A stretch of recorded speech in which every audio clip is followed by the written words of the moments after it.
Hey guys, and welcome to a Betwixt the Books Discuss surprise hangout. Surprise.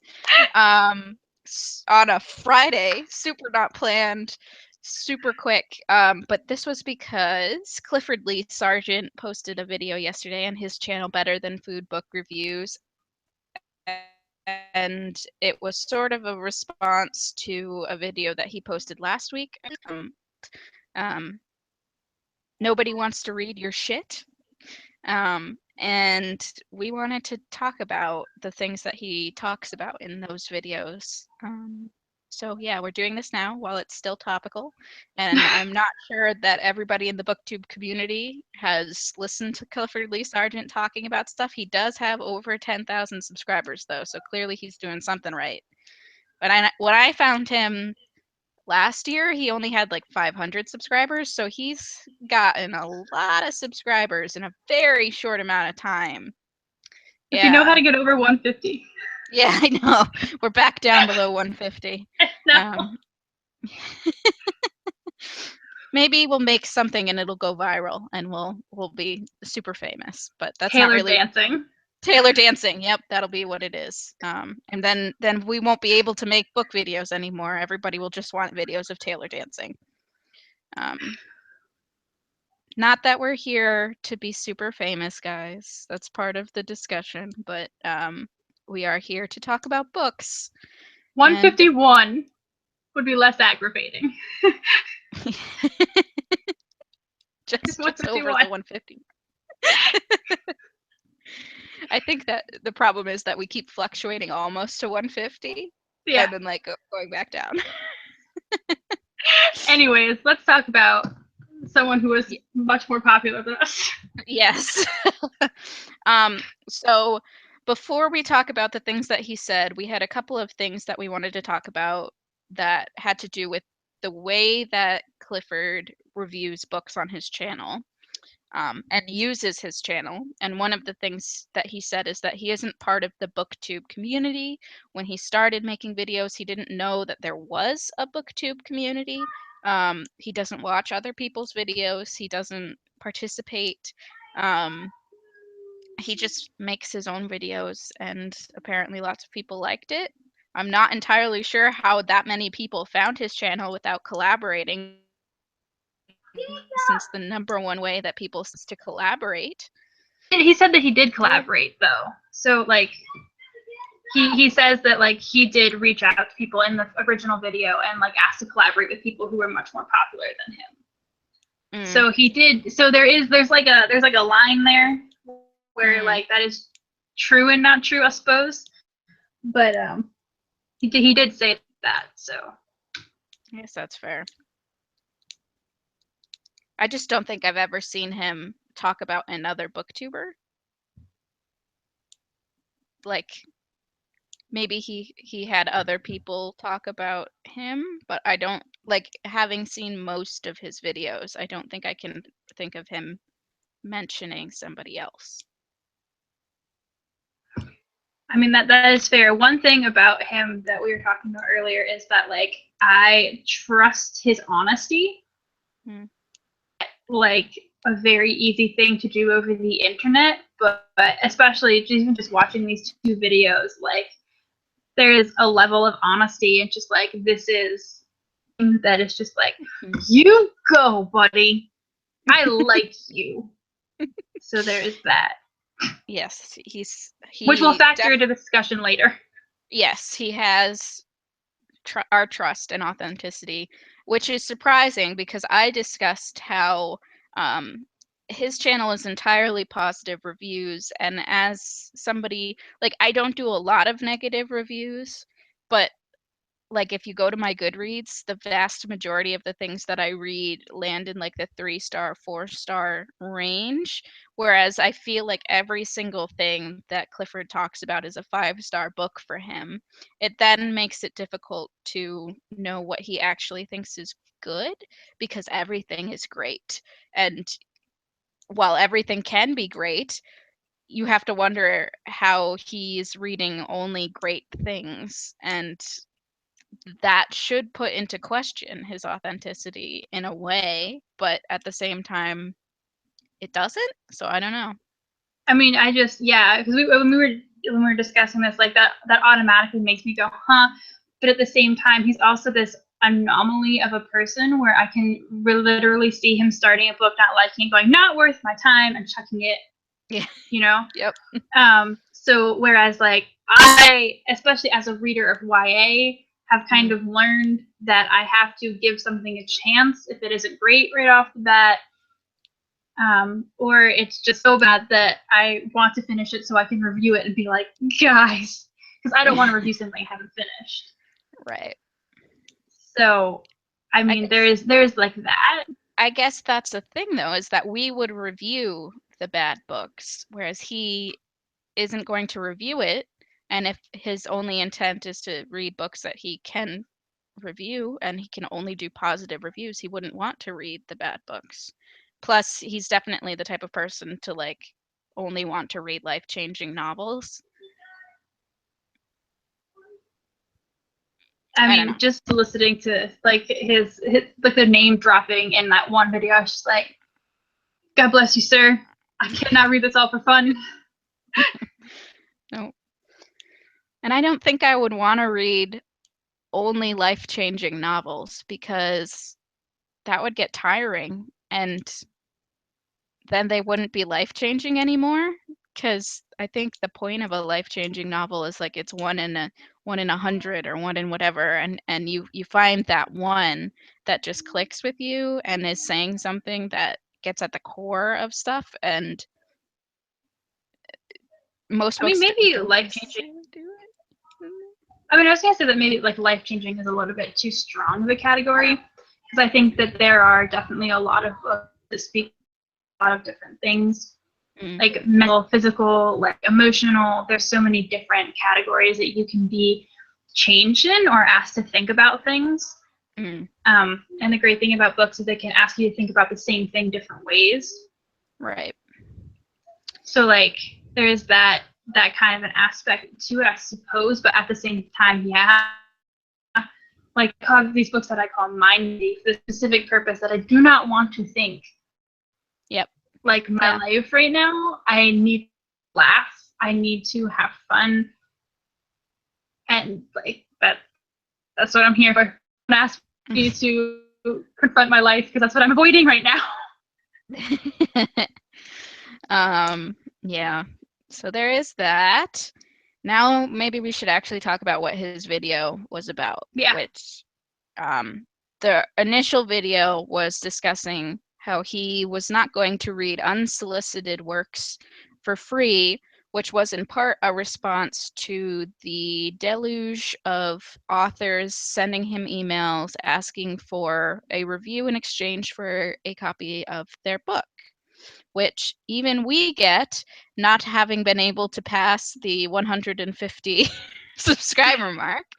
And he's like well over 10,000 now. So like that is a thing. That is part of being in the booktube or blogging community, is reviewing ARCs, review copies. And there are authors and in some cases publishers who ask us for our honest review in exchange for a copy of the book. But he was saying that he would gladly read your work if you would pay him for it. Whereas for the rest of us, we don't do that, I feel like. So I mean, I feel like there's a feeling about it though, because like there are no rules. We all kind of do this because we love it, and if you get big enough, like the hope is that there is eventually monetary reciprocation in some way.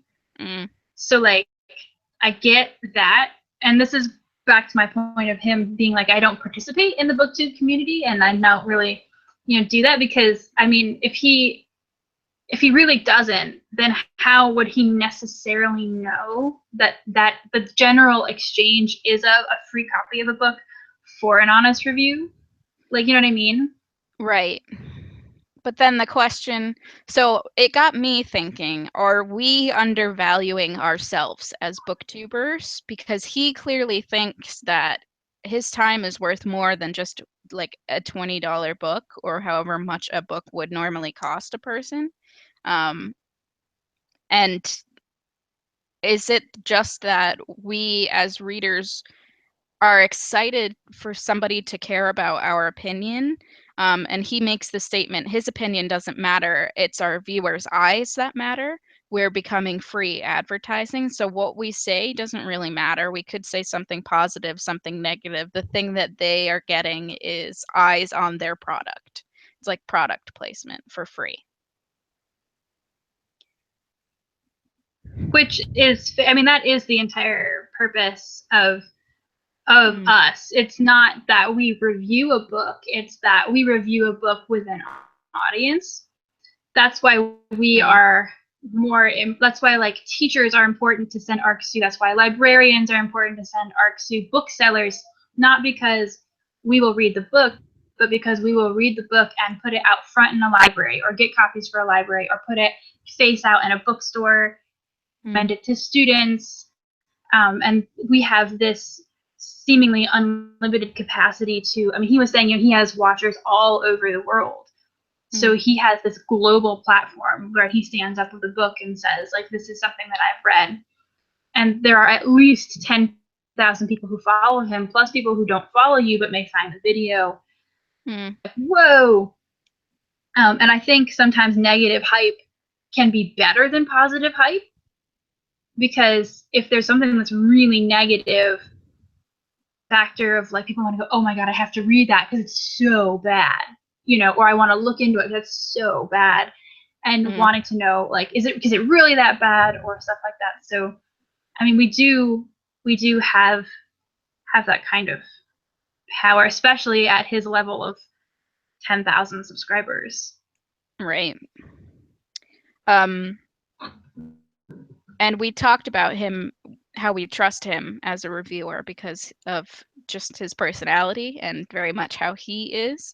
And there has been many discussions going around BookTube in this question of authenticity and trust when it comes to advertising. The law says that we have to tell our audience if we get paid to do something. So you have to say, you know, I was paid by this company, or put hashtag ad in the title or whatever it is. And there's been a lot of discussions around that where creators are saying, we need to make money if we want this to be our job. So for us, it's at the hobby level. Like, we just like participating and talking, but there are YouTubers whose job it is just to make videos for people, and they make their money through endorsements and things like that. And maybe that's something that Clifford Lee Sargent's trying to do. Is he's trying, in fact, I believe he's trying to make it his job. He has a Patreon type thing, and I can completely understand if that is the case. Then why would he do his job for free? That's him working for free. Whereas for most of us, it's just something that we do in our spare time. So our time isn't valuable in the same way. I don't know. I mean, I think we're not being militant about monetizing what we're doing, for one thing. But I mean, there is this question. I mean, there's two sides to this coin here that I'm going to bring up real quick. And the first is that when we are sent a book for free, there is a monetary exchange there, because otherwise we would have had to pay for this book. It is someone's work, and you don't know how much work they put into it. You know, self-publishing has a reputation, but I mean, someone has put money, time, and effort into producing this book, into publishing this book. So there is a monetary exchange there. Like, I could not read half as many books as I read if I did not get books for free, because I could not afford to buy them all. Like, reading books in this way gives me access to books that I would not buy, but would love to read. And so for me, there is that thing that I'm getting out of it. And then there's also the flip side of, like, I forget what I was going to say. Oh, the fact that, like, on the YA community, BookTube, there are when a big publisher puts out a big book and all of these big booktubers have the same contract with this publisher, all of a sudden I'm like deluged with videos about the same book. And they're all generally positive, and I trust none of them. Right, because they were paid basically to tell you good things about that book. Yeah, and that's why I called Clifford an anomaly of a person, because I trust him when he says I was paid for this and I liked it. Yeah. I just have like, I mean, it's an internet phobia of just like, really? Yeah. That was another thing that people talk about, is that in the booktube community, hype is a thing, and like sometimes one booktuber says that they really like this book and then everybody reads it, which is the case in the adult literary fiction section for the most part. If Jen Campbell reads a book and says it was mind-blowing, everybody's going to read that book.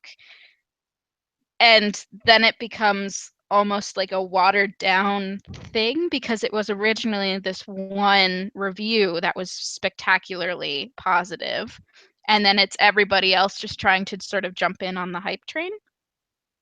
And do you trust their opinion on that book after that point, when all they're doing is trying to get views and get dis I don't know. Well, and It I isn't mean, necessarily from that though, because a lot of people would just want to read the book that Jen liked because she's smart. well, and here's the thing that rankles me, and again, couching everything I say specifically in the realm of young adult, because that's what I read and also what I've researched. If you didn't see my video on why my thesis almost got me to stop book blogging, maybe we can add it to the description of this video after we're done. But I talked about how my research into the construction of publicity in the young adult genre basically did make me feel super used as a booktuber, and basically wanted me to just quit it altogether because disgusted by what I was finding out about the way that advertising schemes were working on a level that I had not anticipated discovering. But I think the one thing about the booktube community is that we are aware, first of all, of what we are doing. And especially when you get bigger and start having to navigate relationships with bigger public, you are aware of what you're doing, and it's how you deal with that awareness, I suppose. At the same time, like, I've done the research into how a lot of this is done, and I have, like, you know, an 80-page thesis to the fact, and I mean, I had to make a video of being like, I almost couldn't do this anymore. Right. And that's the thing. So Gretchen and I sort of sat down and made a policy with ourselves of like, either we're going to only read books that we would have bought if we had saw them in a bookstore. So the idea is this is a book that we normally would read, would pay for. So there is this idea that we would like it or could like it. And that isn't always the case. Sometimes they don't end up being as good as they are. But the idea here is that we're not just going to be reading whatever we can read because people are offering us free stuff. Because if somebody told me, hey, Michaela, do you want to read this really old historical fiction novel about blah, blah, blah? And I'm like, no, I don't really read historical fiction. I'm not a big fan of it. I wouldn't want to say that I would read and review that because I'm not going to like it.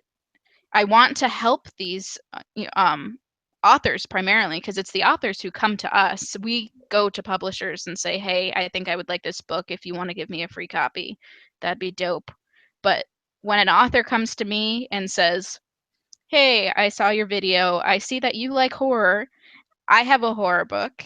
Here's the description of it and a little excerpt maybe. Do you want a copy to read and review? And if that sounds like something I would buy, sure, I will gladly do that for you because you might not get the advertising you need otherwise. And I mean, one of the things that I have been doing lately is because, like, I don't have the time to read these books. I don't have time to read. I actually plan on doing a video for Monday about like depression and rereading, and just the way that I've been feeling lately towards that. But there is also this huge monetary hurdle that you have to jump, and idea hurdle that you have to jump to be taken up by a traditional publisher. And again, self-publishing has a reputation of, being the stuff not good enough for a traditional publishing house, but the truth is that is changing. And while that is definitely out there, self-publishing and other new media platforms are a way for this material that is not being picked up because people think it's too out there to be given to the public. And I want to support that in all its forms, and these authors who are just, doing what they love and wanting other people, to read what they've worked so hard on.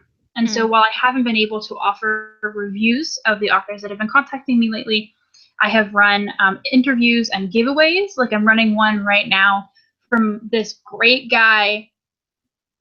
Giveaways are usually for 1 or 2 books. He was like, let's do 10. And I was like, all right, dude. Because he was like, monetarily for me, 2 books versus 10 books, it's not that much difference. So let's just give away 10 books. Like it was a joy to work with, and I would love to have given him a review, but I know that I don't have the time. And when I am feeling the way that I am feeling, I tend to skew towards negative reviews of books. And I don't want to do that to anybody. But please, let me help you in a way that is literally painless for me. I created the raffle copter and I posted the post. Yeah, I'm good. I'll promote it, but now you as the viewer have the choice to enter it or not. Right. That's up to you, dude. So, yes, we want to help the little people. We are the little people. We are not a giant subscriber count channel. We can never surpass the 150 mark. I don't want to say that because we would like to have more friends to talk about bookish stuff with. We will eventually. I mean, that's the hope, really, is that we wanna talk to people about the things that we care about. And but it we're helps also to have people spread that. Yeah, and we're not aggressive about it, but we laugh about it. But Michaela and I have not sat there and got 150, and then created spreadsheets about how we're going to drag new people to our channel. We're like, oh gosh, we got to 151 and then we lost 2 more people and we're at 140. Oh no, not funny. We're just here being us. Yeah, it's fine, guys. I think both of us had said that we came to the booktube community because the blogging community has sort of died a little bit in the way that we would be writing all of these reviews and we would get likes but no interaction, whereas I can't think of a single video in recent memory where we haven't had at least one comment or some sort of interaction that was saying, hey, we're seeing you, we listened to what you said, and this is our take on this, or just something nice to say. And it's nice to know that you're not screaming into the void and that there are people who think the same way or even think differently and start a discussion, which is why it's weird that he doesn't watch other videos and comment, because that's the great part of booktube, is that there is this community of people that all have the same sort of hobby and likes, and I want to be friends with everybody. We should be friends. I posted a little while ago from the notebook 5 love triangles that don't suck. We're really lucky in that we're small fish and we don't generally get downvotes in a lot of our videos. So when I got one on that video, and my immediate reaction was, talk to me. What did you take issue to one of these? Do you think I want to know? So if you're watching this video and talk to me, I'm not upset that you downvoted the video. I just wanted to I want to know why, and I want to discuss it, and I want you to interact and teach me, and we'll learn together. That's what I'm interested in. Get the get likes some... on YouTube as much more like real than likes on WordPress. Yeah. Because like I'll post a video to my WordPress and get 12 likes on it, but the video has like 3 views. And I'm like or upvote or like it or down thumb something. I'm like, I know you watched this. Exactly. Yep. That's true. I seriously feel like people go through their WordPress feed and just like everything. I know. It's Like, so weird. and it's not a great measure of, like, not just that people saw the thing that you said, but that they actually cared about it. Whereas I know that if somebody upvotes our videos, it generally means that they either agreed with what we were saying or are like, good job, guys. I don't have anything else to say. You guys said it all. Congrats, you did a thing. So there is that. Do you Very have anything important else? function. Do we have anything else that we want to talk No, about? I'm good. All I think right. we So covered a lot of ground. yeah. If you guys have thoughts on this, and hadn't seen Clifford's videos, I will link those 2 videos down below, as well as Gretchen's video where she talks about the publishing industry and advertising via bloggers and booktubers, down below in the description. And hopefully we will be back soon with more videos and stuff. And if you have thoughts on this, please leave it down in the description and we will talk about it more because, we always have thoughts. Discussing is good. Discussion is good. Oh, and if you know of a replacement function for Google Hangouts on air, please do let us know because apparently this is shutting down on September 12th. And we use this a lot. So, yeah. If you have thoughts on that, let us know because we want to keep doing this. But how? Yeah. All right, guys. See you later.